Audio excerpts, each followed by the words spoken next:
In the street looking for a brighter day. The revolution will not be televised. Good evening, everybody. My name is Adjuan Jasante Goodman, and I am the president of Black Advancement Incorporated, which is a nonprofit organization that seeks to combat problems within the Black community through action and dialogue, this being the dialogue portion. Hopefully, also an action portion, but we'll get to that later. For tonight, we have our esteemed panel here. We have Akia Billups. We have Tiana Masakui. Kwa! She told me before that. Anyway, and we have Greg Goodman. That's right. That's correct. No relation. Okay. Although they are the panelists, like I said before, I'm the moderator. That does not mean that I'm the only person who gets the chance to speak or ask questions during this process. If you have any questions that come up as somebody is speaking, please feel free to interject with that, and panelists will go into it, and everybody will go into it. I've already given a shout out, so I will start this off with the Front Street. The March on Washington is perhaps the pinnacle of protests. Not only did it feature some of the most important speeches and moments of the 20th century, but it also had a lasting impact on policymakers of the day, causing them to rethink their preconceived notions. Lost in the memories of most about that protest was the fear that was projected out by those very same policymakers. Fear of violence and fear of having a mass of Black people in one area. This fear, however, has subsided over the years, whether that be due to the populace going from fear to annoyance and anger, or simply that many lawmakers have, quote unquote, seen this movie before and are willing to wait it out. Despite the recent protests, with one being the biggest in American history, the needle barely moved for the disenfranchised and left the underrepresented and dark populace more disillusioned than ever of having a fair and just society. All of this leads to the question of whether protests help to contribute to the destruction of the Black community. And before I go into the first question to try to kick it off, does anyone have anything to say? Going once. Akia, you're gonna start this first question off. You're welcome. I think I started last. You did. What has been your personal experience protesting? What was the outcome? This is why you were first. Or blowback, and how did that impact you? Oh, wow, that's loaded. So my experience with protesting, I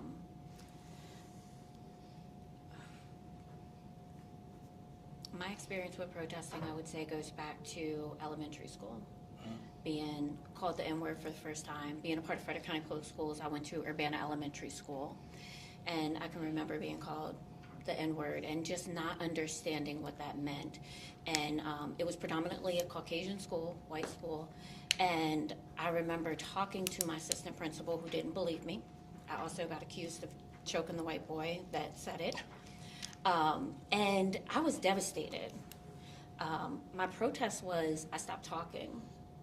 I felt like something was wrong with my voice, that I'm not being believed. Like, I just didn't understand how someone else could say something without any facts or evidence and be believed, and I wasn't. And knowing the fact that I didn't do anything, and also this person called me the N-word, it was devastating. Fast forward to as an adult, I think my voice stayed very silent for years. In 2020, I sat on a couch watching the police station be burned down. I think it was in Minneapolis. At my cousin's house. And to be frank, I just remember being like, burn it down. Like, we're tired. I'm tired. And a lot of people don't want to admit that, but that's how I felt in the moment. I'm like so frustrated outside of school, being a part of society, as well as work. Like, you go through these microaggressions that are very loud to you. And so watching all that, I'm just like, burn it down. And then I remember my cousin asked me, she's like, oh, well, we got a group chat going on. People want to do something. And I'm like, well, I don't want them burn Frederick down. Like, I don't, like, the reality of home hit. My frustration was larger than that watching it on TV. I was disconnected from that community. But once it came closer to home, she was like, well, it's very disorganized. And I have project management, strategic planning background. So I went not as a protester. It was, I'm going to use my experience, like my I'm going to use that. And so I kind of disassociated from the protesting and leveraged my experience, and it got real very quickly. People were afraid. Downtown businesses closed. Boarded up, if I remember. They boarded up. Yeah. We had threats online. I had to meet with the police chief. A lot of people don't know the background. Like, we had literal death threats coming. They had files on people. The KKK showed up that day. I was the oldest, mid-30s, but a lot of those, the team was young. We had 6th grade, 7th grade, 10th grade, and college.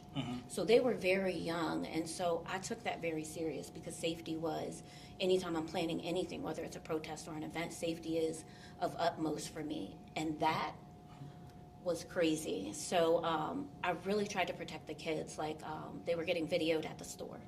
I work from home. I had my garage door up. People would randomly come in our neighborhood and stop. The police had to increase their presence in our neighborhood. I'm kind of answering both questions to give you a real perspective. No, keep going. The impact of it. I work for the federal government. The president is our police chief at the time, or the president is the chief. And so at the time, the administration that was in election, a lot of people assumed that this is against the administration, even though this was human rights. It was more like people coming together saying, hey, our Black Lives matter, and this is why it matters. It wasn't an administration thing. But I did not mention it at my job, and my captain did. He found out through an article that I was in a part of the protest, and he congratulated me. But I worked for a very pro-Trump contractor, and I knew that that was not going to bode well. And so blowback is there's financial impact, there's safety risk there. Like, we felt all of that. I want to say it took me every bit of 4 years to recover from it. Like, to do something like that at the magnitude in Frederick, I had people that looked like me that were upset that they weren't on the program. I have people that look like me till this day that were upset. Meeting with the team of young people, they wanted their voices heard. I think one of the oldest people we had was a family member of one of the young people, but they were in control of, like, saying who they wanted to speak and stuff. And closer to the event, I had elected officials and people of influence coming and wanting to be a part of that. And I'm from here, people that I know. People got upset. So there was a lot of blowback that people don't understand, and so I had to recover from it. Thanks to Tiana. Tiana has been a great friend since that event that has worked with me on the side. I would say one thing that I've learned is having a good support system, because raising your voice seems very courageous and bold, but making sure that you check in your mental health, emotional health, physical health. It impacted my physical health. Making sure that you keep those in the forefront, because you're no good to no one if any of those things are out of balance. And so that's where I'll stop. Okay. Queen Latifah rules, correct? So we're going to have Tiana next. Tiana, you want me to repeat the question, or you got it? Experience protesting. So if you don't know, I'm not from Frederick, and where I grew up, we fight. So no, I have not personally, physically protested anywhere, because I think that everybody has a different role in the revolution, and I probably don't need to be on the front lines all the time. And I think that it's important that people understand who they are, how they're wired, because you don't want to set the purpose of the protest back. So I really admire, it's one of the things I admire most about Kia is her composure and her ability to entertain sometimes people's foolishness in that regard. The second part of the question, what was the outcome, blowback? Yeah, impact, so I will say that my protest, although I don't get in the streets, I try to encourage young people to do that. Because it's one of the easiest ways for young people to kind of like disrupt the system and let their voices be heard. And I'm always encouraging them, obviously, like, you want to do this respectfully or peacefully and all those sorts of things. And then it's also helping to identify young people who may be a little bit more wired like myself, and you may not need to be protesting. Like, let's go work on an article. and do something like that. So that's Tiana. And I appreciate seeing people who are able to do it, but I think protests are definitely a part of the strategy. They can't be the sole, what is that, piece of the strategy. It's a part. So that's what I'll say to contribute. I like it. Greg. All right, I'll keep this real short. I've never really participated in any kind of protest or anything like that, and that's mainly because I don't believe they're as effective as they used to be. There was a time back in the 60s where people would see black people in the streets getting beat with clubs and have dogs sicked on them, and there was actually some empathy for it. We're in the new age now where you can see a whole black man get choked out and killed, and nobody cares, and they say it's his fault. So I'm a main proponent of boycotting and taking our talents away. If you don't want us around, we won't be around. You won't have our money, you won't have our talents. I'm waiting for the day that black people rise up and boycott the Olympics, and we'll see how great all that white power is when you're getting a bunch of 10th places. That's what I'm a fan of. I think we should... 10th place is that's kind of low. I don't know if they get 10th place. Yeah. Let's not do that. I know they're not getting gold, for sure. Listen. I'm sure they're not going to get any goals with that. But that's what I'm a fan of. I think we should take away our money and our talents from people that don't want to be around us and don't have any empathy for our struggle. Yeah. So you can still protest, and I'm with you if you want to protest. I'm just telling you, I won't be there. I'll be sitting with my money, spending it with black businesses and black people. I will not be around you. Well, I will interject. I know I'm supposed to be the moderator, but I did have a couple of different. Thank you. I did have a couple of different experiences with protests, but one of them, the one that stuck out to me the most, I want to say, it wasn't the second Million Man March, which was. I don't want to talk about it. We can talk about that off live because I don't want to disparage people live with that. That was an interesting experience, but it was another one I believe that I was at in Washington, D.C., and I'll never forget, we were walking to leave the protest, and I heard a guy mad, and he was cussing, and he was saying a whole bunch of stuff, and he was like, I'm tired of this, pretty much. He's like, I'm sick of people protesting.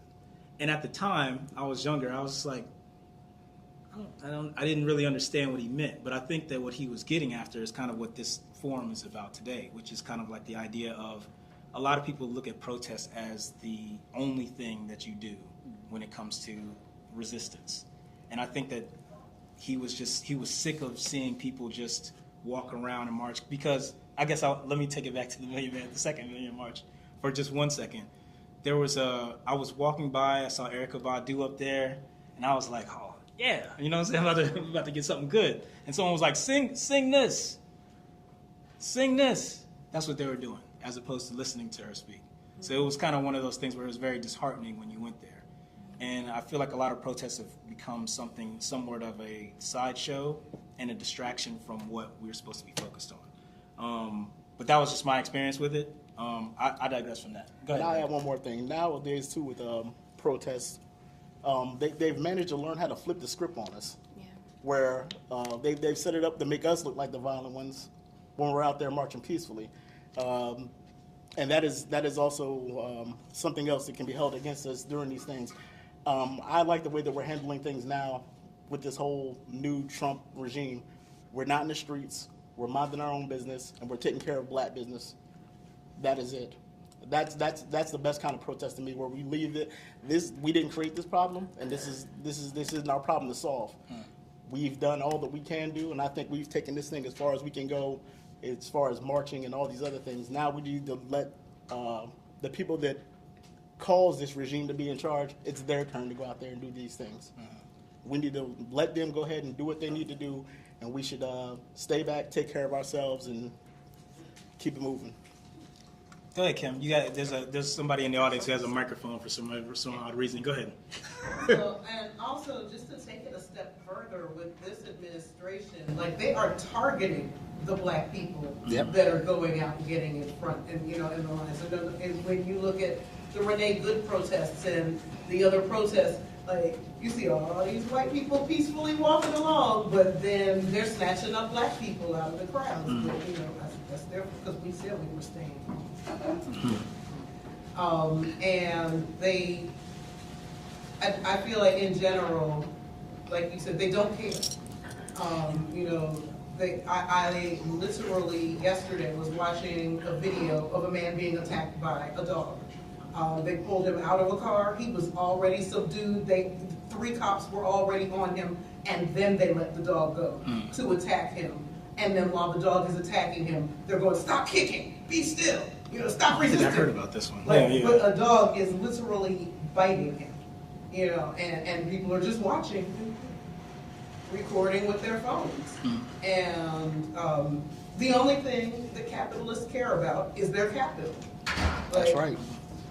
we gotta hit them in the pockets. Like, you know, if people all start growing gardens, if we start working with each other, if we start pulling back and, you know, really forming community again, you know, that's what hurts them. They don't care about us marching in the streets. You know, they don't care about people marching in the streets. All that does is affect traffic for a day. But nobody goes, "Oh, well, there were 100,000 people out there, so, whoa, we better listen now." Like, you know, they don't care. Nope. Andy, go ahead. I saw the look in your face. Go ahead. I think some of the Hold on 1 second. And I don't want to do this to you, Andy. I am sorry. There are plates here. Go ahead, Andy.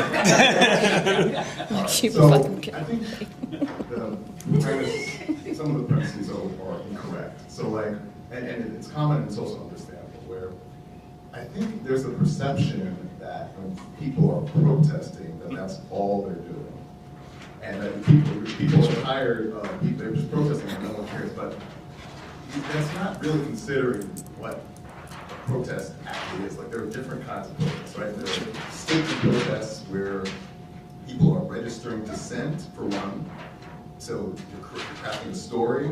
You're also inviting people into beyond mobilization, into organizing work. So like, you can think of like the protest is like carpool. You're watching these people go by in the car, and you're like, you can't come in there, you can't do whatever you do there. It's like, the protest is the only thing. So then you want to say people don't care, but if you think about what are people actually doing with the protest? So like, for example, at protests, when you're making that invitation, you might bring people in who will then become part of the group that you will organize to push certain types of legislation. So for example, some of the recent protests were used to get people, organize people to push politicians to push an anti-287G, right? So that is an example of protests being used effectively. So you can't actually say that protests don't work in that way, because there's a place. The thing is, it can't be the only thing.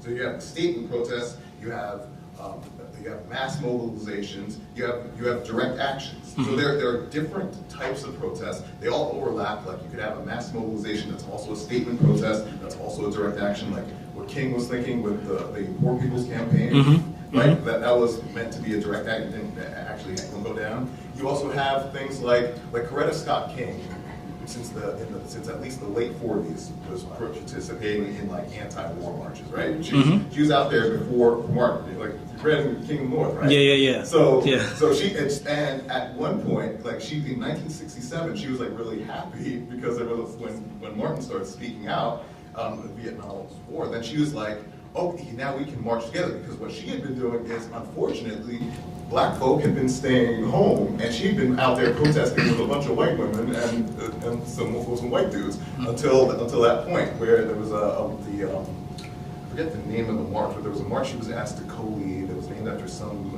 anti-war senator. But anyway, that was the first time she was actually able to march along with black women. Like, she complained to Martin, like she was just like the only black person there. So like, none of that's new. Yeah. But anyway, that's the first thing I want to say. Right over there. Did someone else have? Yeah. Okay. Go ahead. I don't think we've ever stopped protesting. I think That's a fair there needs to be an understanding that it needs to evolve such as they have. Even in cases that we reminisce or discuss the civil rights movement, but it's not like we were 100% with that as well. There's also freedom present with that as well. So that never went away. The only difference I believe now is just that where we protested has seen how we protested and evolved in such a way that we need to evolve. We talk about monetarily or financially, but what does that truly mean? Because we're in an age in which we see black billionaires. We see a community in which we're complacent. We have people that can commit crimes in my community, and we can also vocally speak in which we still celebrate them. So where does that protest begin? Because to me, we've always protested. I don't think any of us here can recall a time in which we've never protested. It just needs to evolve in such a way that is not mimicked and used against us. I don't think that discussion is being held on the level of what we need to evaluate what exactly we're benefiting from this age. I know you said earlier that we're sitting it out. I don't think we're sitting it out. We just haven't felt a way to move the needle in a way that can push change. No, when I say we're sitting it out, I mean we're not in the streets. Yeah. That's what I mean by that. But We're not putting our bodies on the line for this group of people. But my thing is, it's not that we were putting our bodies in the line before. The attack was to instill fear. You get me? It wasn't so much that it. No one said where I'm going to take a bullet. The bullets were shot, and we were killed. Yes. It's not like we're not being killed now, like what you discussed with dogs.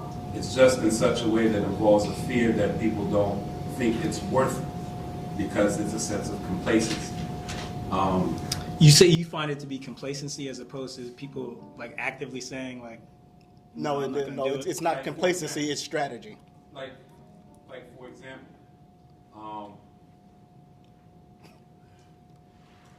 Hold on, let me break that down for you real quick. This is why it's strategy. If we're out in these streets, you know what the next step is, right? yeah, but my point. Well, do you know what the next step is, correct? Tell me what the next step is if we're out in the streets. Displaying our uncomfort, correct? No. The police come, they beat people down, they say it's a big violent act, and they declare martial law. Okay, but That's where this is going to. That's why we're not in the streets. okay, but you're telling me that police won't come in your house? Are you under the belief that if you're not in the streets, they won't get you?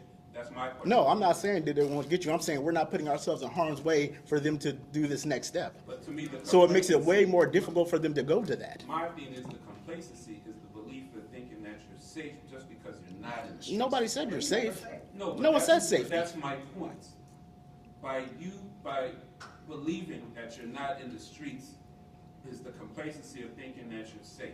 No, it's not. Like I told you, it is a strategy to Okay. not have these people take another step into locking this whole country down and then turning this into a police state, which we're already basically living in, but it'll really officially be a police state. And then there's nothing you can do because now you're going to have a king in office because he's declared martial law. Then you're going to have no voting in November and everything else. This is just a whole big scheme that they're breaking down. So without us out there, they can't. That's why it's not working. They're not doing the things that they want to do. They can't move to the next step. They can do this without us. They don't. that's They, what I'm they, saying. they That's can. what- They can do all of everything The that you belief is described. thinking But I'm telling you what their plan was. They can Yeah. still try and do it, I but it don't won't be know. on us. I not understand where we get that train of thought. I think that is a very hyper-focused situation. I think that will require, and not that they don't hyper-focus on the black community. However, That's all I they think do. that I like they don't. Excuse me, but what I think our brother's trying to say is that they're not waiting specifically on black people Yeah. to initiate some of these things that you've discussed. You don't think That- so? No. Who are they- no. who They're are they gonna- waiting on? I don't, because at the end of the day, it doesn't just break. I don't believe that this comes down to solely just race. I think that they got the smoke for anybody. that It always comes down to race. I'm not saying that it doesn't. Literally everything. Okay, well, it doesn't solely come down to race. I think that the financial dollar, the Race capital- and finance, but Okay. the main thing comes down to Yeah, race. good. Torrance, go ahead, man. Hey, my bad, brother. I didn't mean to interrupt you like that. My fault. By the way, that's a healthy discussion to have. This is healthy discussion to have. Well, good evening, everyone. Hope you enjoy the food. So please just come get the food while it's hot. That's all I got to say about that, brother. That's all I got to say about that, brother. Go ahead. So one of our issues, one of our big issues, we do not have a national strategy. We're not monolithic either. We're different. And the thing about it is, when you grow up, everyone thinks that to be black you have to be this. No, that's not the case. You can be whatever you want to be, and you're still black. Because at the end of the day, you still going to get treated by the color of your skin when you walk in spaces. So we don't have a national agenda. And we have some leaders that have come and whatever, things happen. Sometimes people believe they don't. They fall to the wayside or whatever, right? Some people attack their character and not their message, right? Sometimes the message is bigger than their character. Yeah. And we, as blacks, we love to judge and point fingers, and we'll tear things down, and we'll give a pass to the other side of the token, right? And with that, they have shown us throughout history that there's chaos and they tear things up. And we continue to forgive them and continue to try to live in that system instead of creating our own. When you go back and look at segregation and desegregation, it sounds like a good thing at first. I think we talked about it before. And Martin realized at the last minute it was a burning house because he was like, wait a minute, we need to keep our home because we had our own doctors, our lawyers, our hospitals, and things that we had in our schools. Once we segregated, it wasn't about giving us equal. We wanted equality. They never wanted to give us equality. They just wanted to take our infrastructure and bring it down. And the last thing I would say is, if you want to change things, you have to beat them at their own game. Go back, look what the Black Panthers did in 1968 in California. They went to the Capitol with weapons, right? Because it was at the time California was a legal place to carry your weapons. What happened right after that? They changed the laws. And I know gun violence, guns, everyone is not comfortable with guns, right? Everyone's not comfortable with guns. Shout out. I'm a legal collector in the state of Maryland. I'm telling you, I'm one person, but there's multiple tools to this piece of the protest. But you also got to protect yourself. So if somebody came to my house, I'm going out in the place. So if they came to my house, you're gonna read about it because I want to make sure I protected myself and my children. So if you can't protect yourself, you're a sheep because the wolf is out there waiting to bite you. So I was going to say more to the topic of having these conversations. So after the March in 2020, one thing that happened was a lot of community conversations happened and a lot of great work came out of that. One thing that I found was we had a lot of anti-protests, and I was assaulted at the sheriff's office. What I recall from that moment, at the end of that protest, I had conversations with people that were on the anti-protest side, and we were all able to have conversations. And so the one thing that I have found is that when it's a lot of us having conversations in the Black community, sometimes we can talk at each other. We all have different lived experiences. I had to learn that to become more open-minded because I went at it like, no, I went through this, and so it comes with frustration, anger, fear. All these things are backing what I'm saying. And sometimes I'm projecting that on another person that has a different lived experience, but the same characteristics are presented. And so I just encourage us to be able to make room for someone's experience. If we don't understand something, we may need to take a moment to ask why questions, because sometimes we could just oppose a thought without understanding really what's behind that person. And that's how we can evolve more in a conversation that's mutually understanding. I don't know your lived experience from this person's lived experience for why you came to that conclusion, but I can get a better understanding, and I don't have to live through what you went through to understand how you came to that conclusion. I find that can help us talk more together rather than just at each other, and that I find continues to divide us because we can tend to leave and have more separate conversations about how something was divided, and that's a waste of time and effort and resources. So I would just encourage us to be a little bit more open-minded if we don't understand something, to ask why maybe before presenting our argument, because that person has a lived experience that's backing that thought or that perception or that judgment that they're having. Chad, you have the microphone. It's flick it up. Should be good. Is it up already? Oh, did somebody? Go ahead, man. Just go ahead. Yeah, you got it. You always ask a question, like I want to sit here and listen, and you always put a question out there that makes me want to say something. So, That's the point. so I'll say a couple things. One, I have an extensive background of protesting, marching. I grew up in Pittsburgh, and so we had, I can't remember, it was the G7 summit there when I was in college. We marched on that.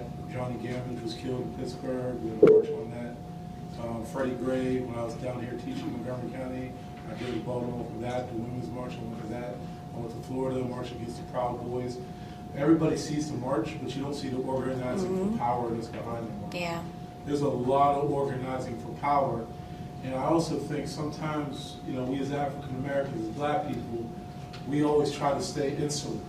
And no protest in American history that has been successful has worked without intersectionality. Like, the fact is that, yes, I agree with you, a lot of things in America, the whole Constitution is based on race, or the exclusion of people. But you can't break it just with you. You have to break it with intersectionality and organizing for power across multiple regions, multiple races, multiple cultures, multiple religions. So someone brought up Martin Luther King. In that time when they were protesting, everybody thought of him as a figure until you went to Harlem, New York, and realized that Malcolm X was a figure. Until you went to somewhere else and you realized that Diane Nash was a figure, and SNCC was a leader over here, and SCLC was in the South. The fact is, you know, anytime we think about protesting against whatever it is, it's not one group and one person. Now, I will say there's different type of protests. Because there's an economic protest, which is boycotting. But that doesn't go far enough, because most people care about whatever you are protesting when they see someone, unfortunately, get injured in some way. We saw that with ICE. Even though there was a lot of African Americans out there marching in ICE, there were a lot of people throughout the cities that are out there protesting. There's a reason why he hasn't gone to Philadelphia. And there's a reason why he hasn't gone to New York. And the reason why I just came from Chicago this weekend, that they are back, they are fighting against it. This is not televised. I will say also, we as adults in here, we can have all the ideas that we want. The second thing that is true about every protest in the United States is young people have been the tipping point. If you think of Birmingham, Alabama, the March in Selma, if you think about Voting Rights Act, if you think about Black Lives Matter, it wasn't the adults that did it. It was freeing the kids and giving them the ability to be able to march, to teach them the tactics, and having the administrative support behind them. So if you want to truly change, you know, a system, you can't change it from, you say this, 25-year-olds and up. You got to change it from 12 to 18-year-olds. Those are the people that are going to change, because they're not going to just change for a year. They're going to change for the rest of their lives. It's going to be a 60-year change, and that's how America can change. You know, it starts with one person here saying something, but it ends up with children leading and pushing it forward and making sure that every other group that's around you in your neighborhood is behind your system as well. And that's the organization for power that sometimes we miss. I don't want to, Jared, I know you're next, man. But I was just wondering, he brought up something that was interesting with the intersectionality part, and it brings about the idea of people co-opting protests and co-opting movements. And I don't want to throw that grenade out here right this second. I want Jared to go first. But yeah, Jared, I just wanted people to think about that and ruminate on that and then get back to it. Gerard, I'm sorry. Hey, man, you could have corrected me before, brother. That's on you. I'm just playing. I'm just playing. No, I'll try to be brief, but there's been a lot said that I want to kind of go back through. One, just kind of talking about some of the protests, specifically following George Floyd. If you drill down, those protests were extremely effective, right? When you drill down and look at the specific legislative and policy changes that happened, especially within the Minneapolis Police Department, right? Following that protest, you know, chokeholds, you know, banned in the police department, right? Body cams, you know, mandated after that weren't mandated there before. Broad sweeping changes to their training and community policing regimens, right, within that specific police department. So highly effective when you drill down on what they were actually looking to accomplish, right? And so, and also that sustained movement after his murder sparked a nationwide you know, wave of protests that were highly effective across the nation, right? You know, institution of corporate DEI policies all over, most of which have now been eroded, obviously, but right. But at the time, right, pretty effective for accomplishing at least bringing people back into that conversation. So that's kind of point one. Is just that when you drill down on some of those protests being very effective at the time. Breonna's Law came about after she was killed in, what was that, Louisville? Yes, Louisville. Right, so now no knock warrants, right, ban on those, right? So when you drill down on some of those specific instances, very effective, but the difference is some of those protests were very specific, very targeted. They targeted specific lawmakers and legislators. They were sustained protests. They were very focused. They had very clear agenda and very clear demands, right? I think that's what really made them stand out. So the other point real quick is just kind of not to get back into the back and forth that was there a minute ago, but just in terms of what's happening now, the anti-Trump, the anti-ICE, the No Kings protests, I agree that we are, as a people, purposefully sitting out. That is a strategy. There are a lot of us that go out into the street, but I think a lot of black organizations are purposefully sitting this one out. I don't know that I agree with that strategy because, to Tiana's point, I don't know that race is the tipping point of what they're looking for. Right? I think violence is what they're looking for, as the spark that they're going to use to institute that martial law. I don't know that it has, and I'm not completely disagreeing with you. I'm just saying I don't necessarily know that if we were to inject ourselves as a culture and as a people into these current protests, that would be the automatic deciding factor for martial law. I also think that on some level, these current protests are a continuation of the civil rights struggles, and the fact that they've now been adopted by white society, by other cultures. It may be a F around and find out, and you may be late to the party, and we've been telling you for 100 years that this has been coming, but just because now they have picked up that sword doesn't mean necessarily that maybe we should put it down. Just my thoughts. Go ahead, Greg, and then we'll go to the second question. See, the thing that you had brought up about the violence part, that's why it's important for us not to be out there. Because that's where the violence is sparked. That's where they want the violence with us. And that's why it's not happening that way. To me, I guess that assumes that the minute that we get involved is going to turn violent. Yeah. I can guarantee you it will. I promise. That's what they aim for. Go ahead, sir. I just feel like, if I can relate it to anything, I don't get offended by this, but I feel like it's a 1,000-pound problem, and us as a black community are always looking for incentives. We're always trying to find quickest ways to make things go away. But this is a problem that's going to take time, and this is the other part. It's a moving target that we're chasing. So we really don't. We think we know, right? We think we know what the main state is for the reason that we're being treated the way we treated. We at the minimum we hope that it's skin, right? That it's just a black against every other culture type of thing. But versus I don't everybody. think it's that. I think that there's something inherently evil about what's going on, and I don't think we're going to get all the information to even solve it.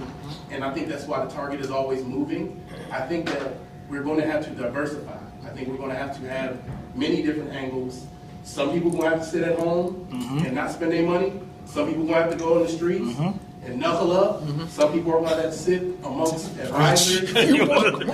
Preach. You know what I'm saying? I just think that we're not going to have a one-shot kill for this issue. And I think the more that we sit around and argue about what's the one-shot kill, the people who could be doing the work in any category that we need the work done in they're not going to do it, or we're going to talk them out of it. But the people who want to protest, let them go to the streets and protest. That, like he said, that is effective in some nature to some things.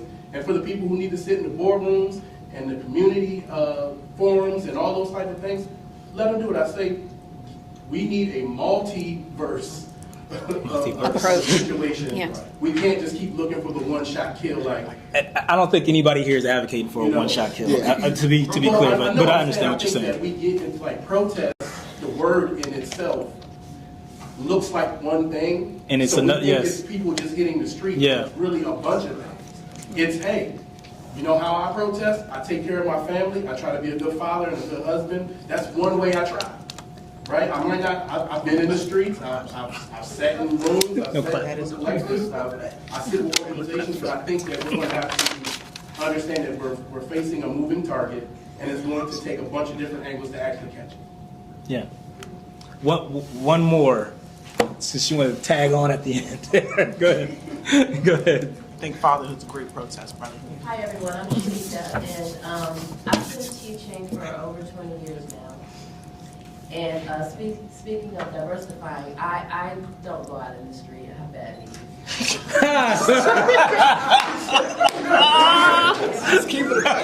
That's a That's 100. listen. That is Yes, real. That is 100. that is I don't real. want to hold anybody back. But I have always used my pedagogy as my resistance. I'm that person that, oh, you're going to ban 1619? Oh, I'm putting it in my curriculum. Like, I find ways to have these conversations, and you'd be really surprised that the people that you don't think get it, they get it. Yeah. And they're having the conversations, and it allows me to have a broader audience and to have the conversations that we need to have. So we're starting with the youth. I teach, I've taught K through 12, I taught in a prison, and I'm now teaching college. And we're having those deep conversations. I'm teaching African American literature right now. And I teach 1619 right along with it, because you can't understand the literature if you don't understand the context of where it came from.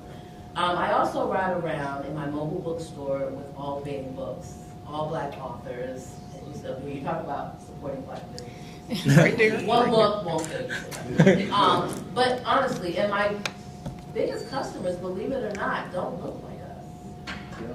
Because they want to teach their children the history. So I get a lot of customers that don't look like me, that I'm having really candid conversations with while they're buying my books about Black culture and understanding the history. So there are other ways to protest, and I just choose to use pedagogy. I'm going to go on to question number 2 now. That was the first one. This is, look, hey, and for y'all who are new here, this is how it's supposed to go, okay? This is how you get to solutions, or at least an idea of what you should be doing next, is by having these discussions, hammering through things, finding out where the populace stands, and then moving forward from there. So, I digress from that. What issues should Black people be protesting right now, and why? And I will go with, go ahead. You got it. Go ahead. I mean, there's so many to choose from. I don't even know. I'm a focus on youth development and education, because that's the only thing I try to deal with. Adult problems are just too much for me. I think that in the world of education, I have chosen to protest by withdrawing my children from public schools. One has chosen to go back, and not in Frederick County. She wanted to go to school in Baltimore City so she could have a distinctly Black experience. And over the last couple of years homeschooling, I focused a lot on teaching my children how to advocate for themselves, how to speak up, not being afraid of what other people think of you, and doing what you know is right based on your moral compass, because that is what I think it takes to change a society. I've also focused on teaching them how to build authentic relationships, because I think if more adults could build authentic relationships, we'd have more change, but too often our egos get in the way. So that's something I intentionally work on for myself, is how can I focus on removing me from the equation and centering other people. I'm married to an African man, right? We've got Haitian people in this community who have been assaulted, and so I'm going to drag it back to the previous question, just because I am just slightly, because, and then bring it back to No, it's fine. You do what you. There has to be, until we all recognize that, like, your struggle is my struggle, and that all of our struggles are connected. One group of people oppressed is all group of people oppressed. We're not going to get anywhere, especially because we are still like a minority in this community, in this country. So, yeah, Rudy, no, I'm gonna get that shot. But I think that by focusing on providing young people with mentoring, support, just being a listening ear, that's how I'm choosing to focus. that's the protest I'm focused on. Okay. Like making sure that they have the support they need. Right now, young people are incredible. They're not confused. They're incredibly disappointed, and they're incredibly angry. If you're a parent and Not you the have, only ones. yeah, but if you haven't talked to your children about it, I mean, my children say all sorts of stuff. A couple of weeks ago, our oldest girl got to participate in her school did a protest. And she was like, yeah, Mommy, I see why you're about this life now. I'm like, I know, don't it feel good? Just because there is no reason why young people should not be able to express themselves. But the challenging part is young people in this community did the same thing, and there are young people that received detention. There were negative impacts of them choosing to protest. Now, it is 2026. If we have not pushed for changes in policy so that young people aren't like demonized or like, reprimanded for speaking up and sharing their thoughts, we have to work on that. I know Chad's gonna help me. So I would say that's the space in which I try to focus on it. And if we can, everyone take time to encourage a young person today, because that's something that everyone can do. I think we'll get closer to seeing young people who are more prepared to engage with system structures and pushback in a healthy way. I hope that answers the question. Did not. Greg, I'm just playing. You did it fantastic. Greg. Can I say something really quickly? I say let them get detention. Yep. Right? Yeah. Because one of the greatest pieces of literature that ever graced our presence was Letter from Birmingham Jail, right? After a protest.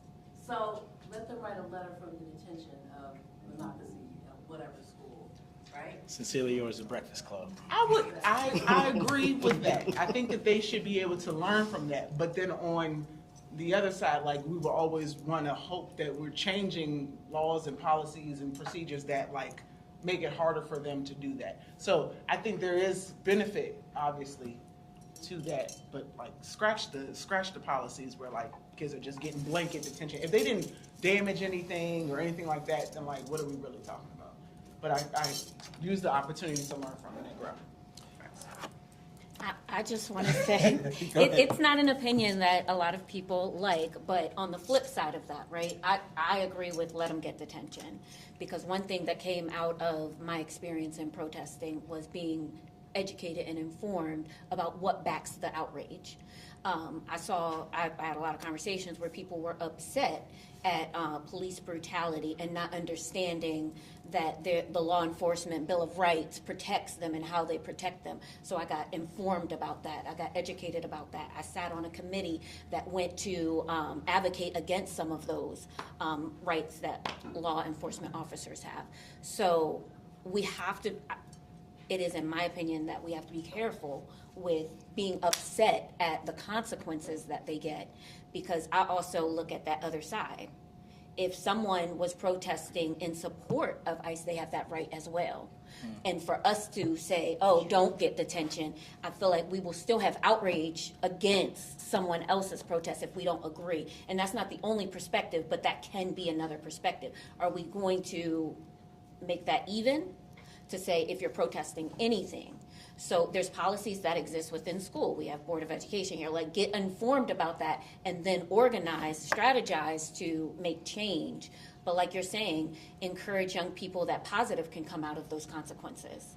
People got arrested because they broke the law at the time. Laws changed. Like sitting at a cafe to order a drink, outrage, right? But they got arrested. And things changed after that because at the time it was against the law for them to do that.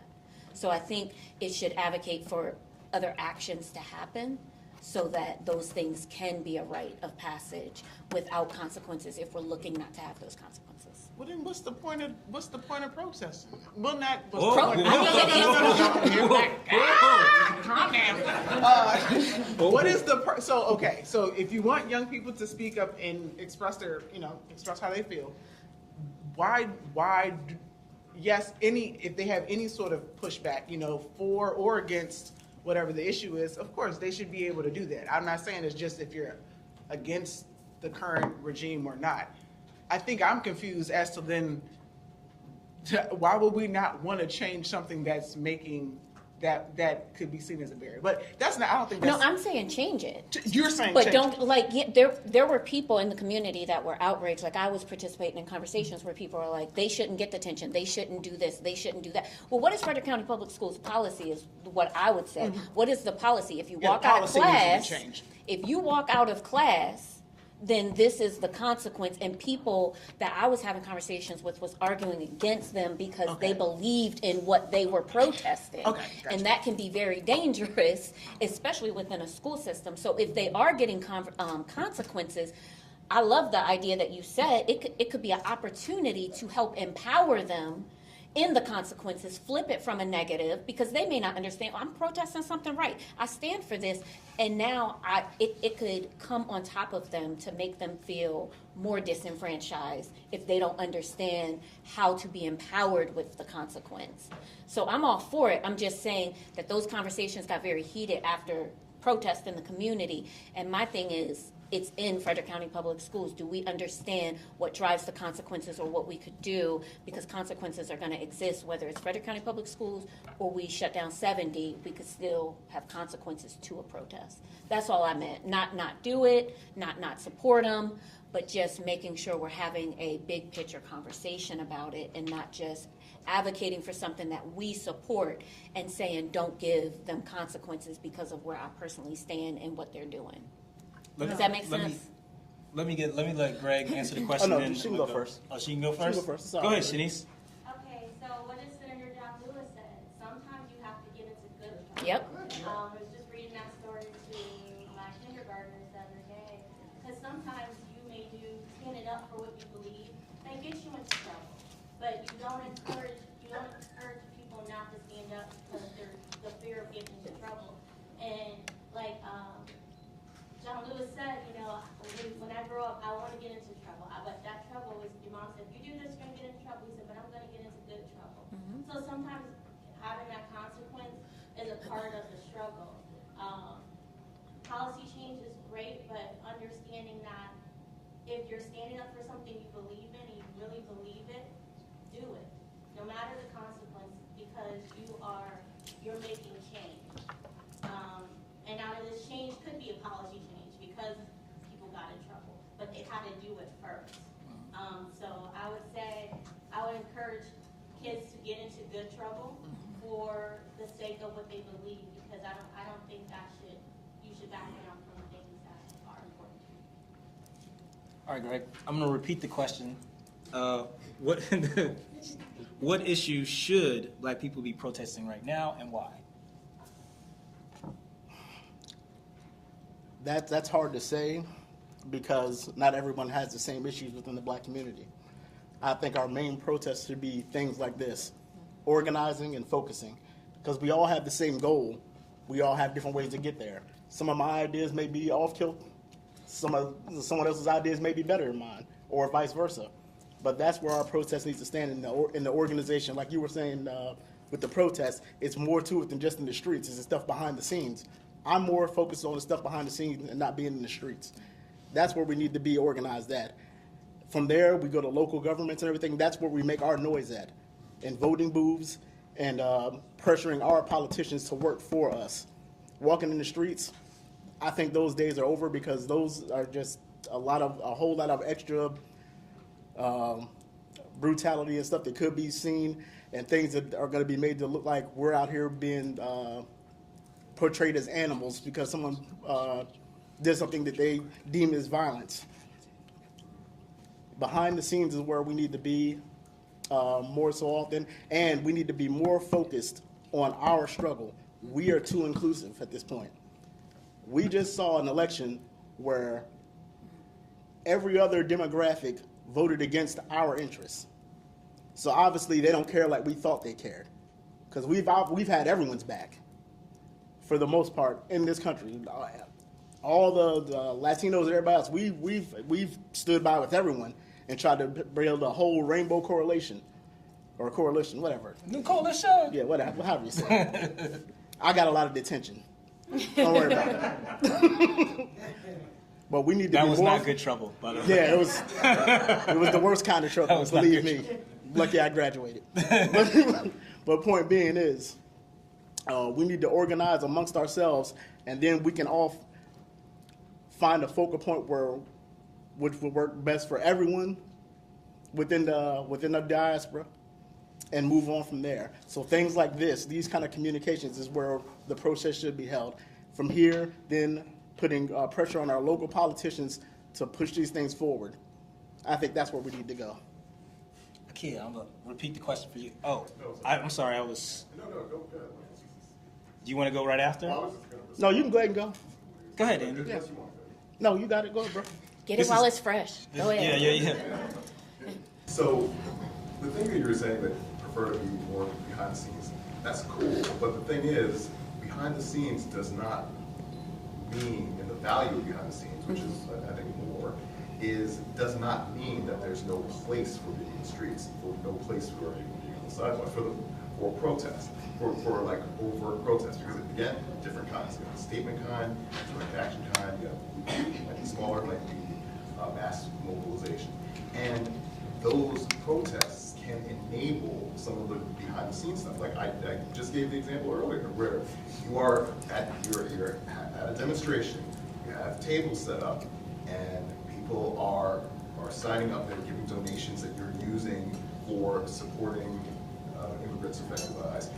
You are capturing people's information who are going to participate in pressuring the politicians, like you were just saying. Like, we've actually seen that happen. That actually, it's not even something we could be doing. It's something that actually exists. Now, look, I agree with you. By the protest. Yeah. So hold on. I agree with you 100%. What I'm saying is we shouldn't be the ones out there in those streets protesting. Well, that's all I'm saying. Okay. Everyone else can do what they do.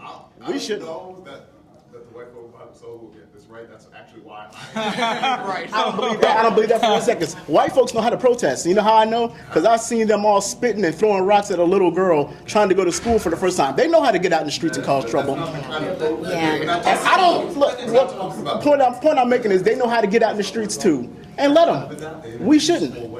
Yeah. There's a very big difference between spitting at a child and throwing rocks and then having a protest. What I'm saying is, people so that you can push I understand. them to organization. Like I said, I understand what you're saying. What I'm saying is they know how to do this too.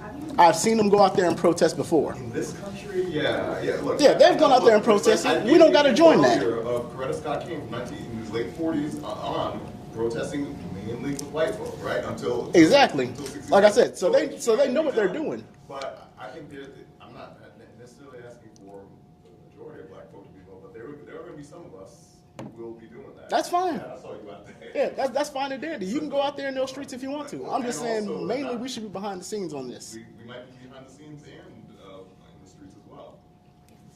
Fair enough. Yeah, but I'm just saying, behind the scenes does not preclude being in the street. But you understand why I don't want us in the streets, right?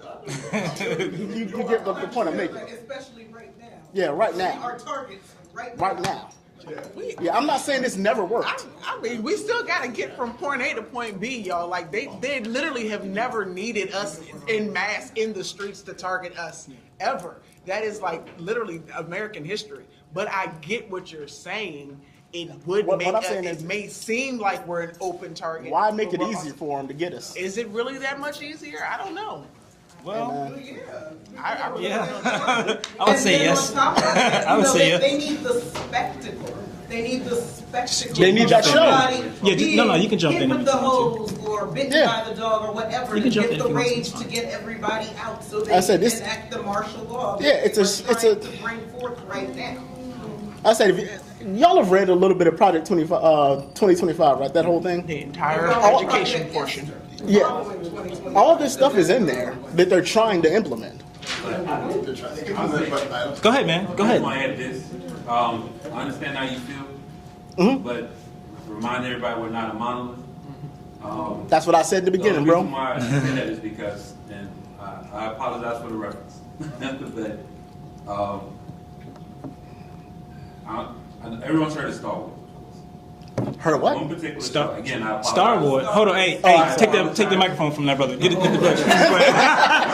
Hey, somebody get that brother. Get him. I apologize for the reference, but one show after I stopped watching it, called Andor. You don't gotta qualify it. You just said, after I stop watching. When I was standing out, they showed how rebellion came across. And it wasn't any Jedis or any space wizards.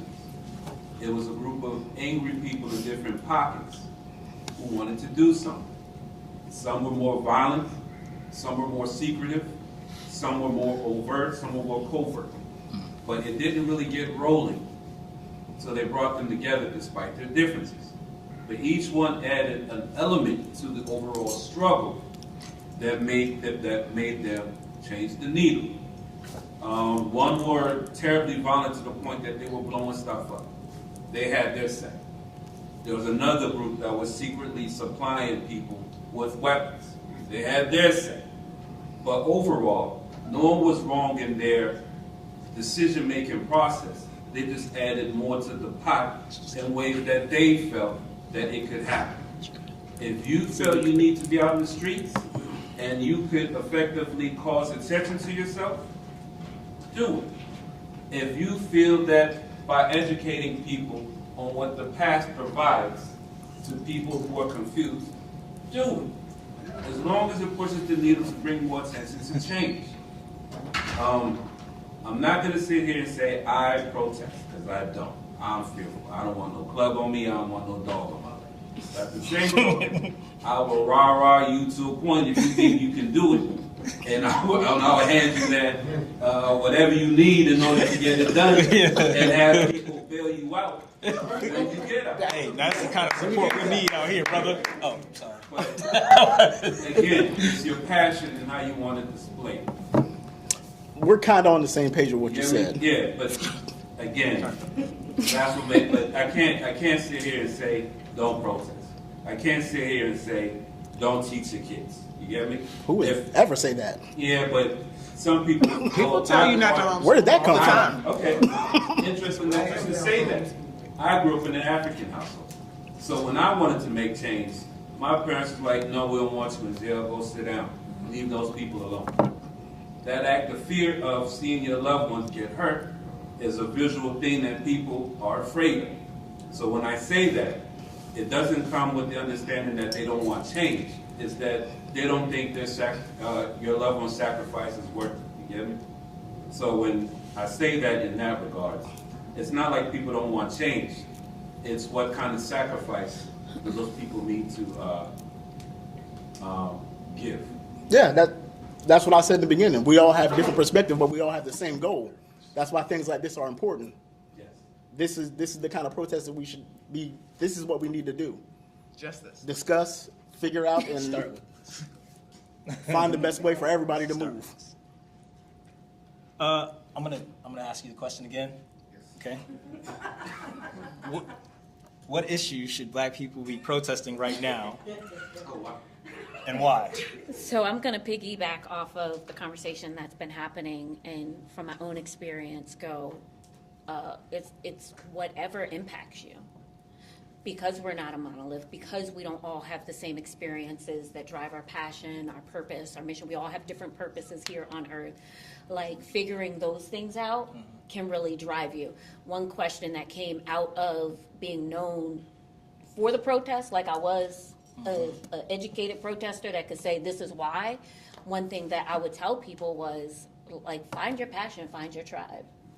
Because I can't tell you to join something and that the puzzle piece don't fit, and now you're sitting involved in something that maybe had a lot of people or things like that, but the purpose that you are here for isn't directly connected. So for me, coming out of the demonstration, I was a part of co-founding a nonprofit organization that helped me because it met a lot of what impacts Black people. So Black Equity Health Coalition focuses on physical health, spiritual health, mental health, maternal health, which I serve as the Black Maternal Health Spoke for, youth and family development, which is Tiana, social health, economic health, social justice, and residential health. Because it hit all those things, I was like, I can't hit all those things. People were asking me to come to do things left and right. Again, burnt out, physically drained, mentally, emotionally. I had to really center myself to go, this is a big ocean. That march in 2020, although people like Tiana tends to give like, no, give your prop. Like a lot of people came to that, but that was a drop in the bucket. That was a ripple effect that enacted change. But the numbers really didn't drive me. I really had to figure out, okay, from that, where do you fit in?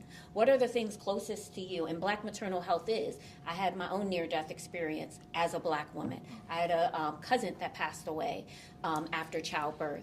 And so I had to start connecting with the things that I'm passionate about that align with my purpose.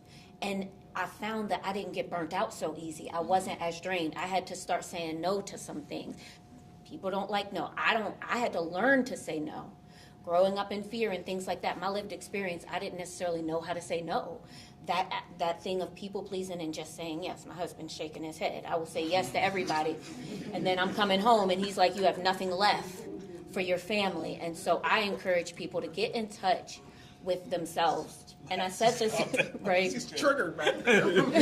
Maybe we should move on, sister. But that's important because you do have people that you go out and you give, and then you have nothing for your family. And then, we talk about generational and trauma and generational curses, which I call patterns. How do those things get passed down? You talked about fear. I was raised with that fear. You go to work and you don't ruffle no feathers. You go to work, you put your head down. And for years, I was like, but they is doing some crazy stuff up in here. And I'm the type, I had to learn. But it was driven by fear, by being raised by, my dad is from Frederick, and he had his own negative experiences that he didn't share those until I did a demonstration. And now we're having conversations about how he couldn't walk through Baker Park. He couldn't go to Baker Park Pool. But what he did was he passed it down through what he did say to me. I was raised, everything was the white man. So as an older Black man, it's like he come home, he talking about work, it's the white man. So I'm looking at these white men like, y'all are dangerous to me, because I heard that in my household. And I had to get a better understanding of that so that I could do away with the fear that it taught me, get better informed so that I could have a strategy to navigate that corporate world, because that fear was impacting me. So long story short, get in touch with yourself. Connect with other people to have those conversations to figure it out if you don't know where to fit in. I'm telling you, if you start with the things that come natural to you, it makes the work so much easier. And it could be marching in the street. It could be not going to Target. It could be all those things. Because again, if we look at it as an ocean analogy, the ripples, and that's the thing. We have more people sitting doing nothing and talking about what people are doing than actually figuring, going back to self. We're externalizing it. Well, they doing this, and I'm going to sit this one out. And well, what are you doing? I tend to go to that question when people start going that. What are you doing? And tell me how you fit into this, because I want to hear your experience, because I don't want to do that. But now I know what you do. We have a lot of people in here that represent a lot of different organizations, businesses, government, Frederick County Board, HRC, all those things. I'm able to do a lot of good work through a lot of the connections. If I have an issue, I've reached out to a Mary Lay who has educated me, on a Saturday morning for hours after demonstrating and getting informed. I've talked to people with the Board of Education. So now that's how we connect. I'm not going, well, what they doing over there? No, I know somebody that, oh, you talking about that? I have more conversations like that and entertaining those than having conversations about, well, protesting ain't this, or I'm not doing that. We're never going to make impact is another thing. We ain't never going to solve this problem is some of the conversations from the couch sitters. So I think we need to get connected with our purpose and start having more collective conversations and be open to people sharing where they fit in. Can I take real quick before because I know some of us in here are really our family people. I don't think I hate when I see Black folks discount the power of a functional family. Because of what our communities have been stereotyped as, the attacks that we've had. Look at I'm not even going to go there with you. The violence that was committed against our communities simply when the Black man stepped out the door. Right, and how, no disrespect to anybody who's ever used government systems, but welfare was a great strategy right, and tearing our communities apart, because now you have black men, black women, not intentionally, like, we can't work together, we can't partner, because that means that there's a resource that we need, we won't get. So I think when we talk about like how we get started in this, if you literally just start in your own home, the impact that can have, husbands and wives on the same page, working towards a common purpose, not working against each other's efforts, having healthy relationships with your children so that you're not spending most of your money on legal fees, but like educational opportunity. And hey, like I got a brother that's locked up, so I'm not playing with nobody. Yeah. But using your using your finances to benefit your children's long-term like educational goals, not just like what they want.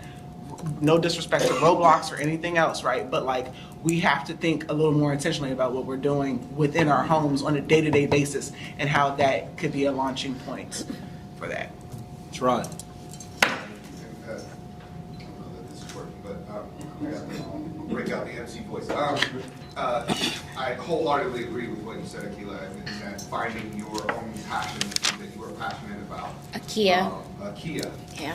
I'm also in a phase to correct them every time too.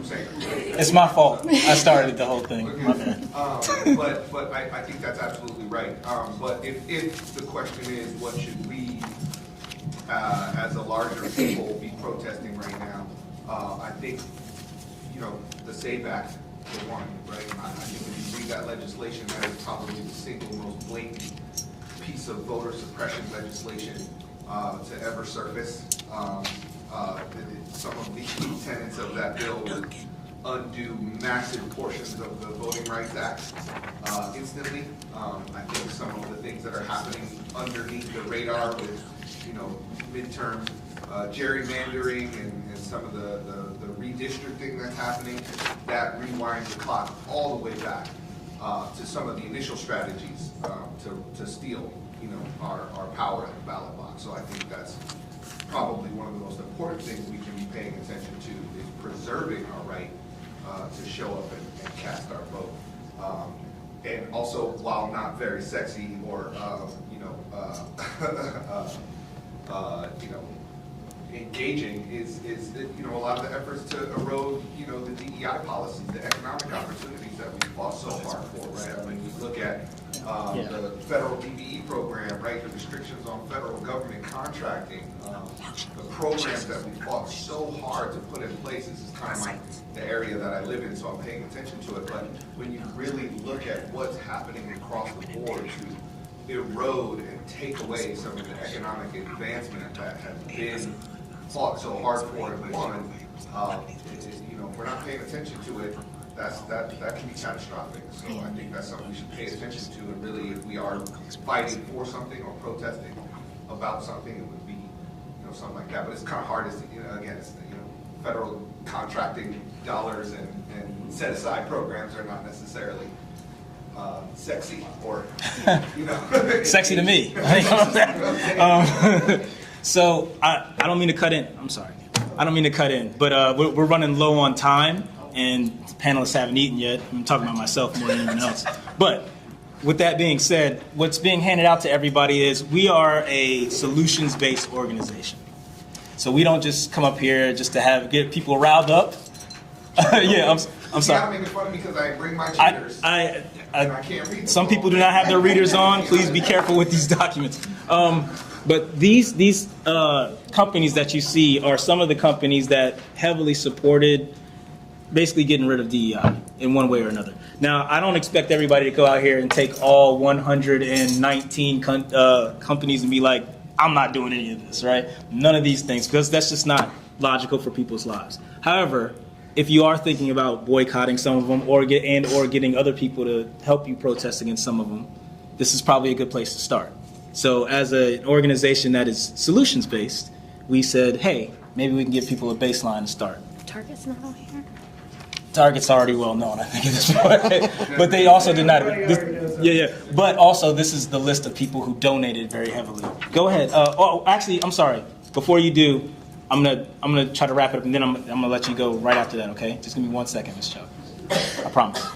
So what I'm gonna do is I am going to wrap this up. First of all, give a hand for the panelists that we had today.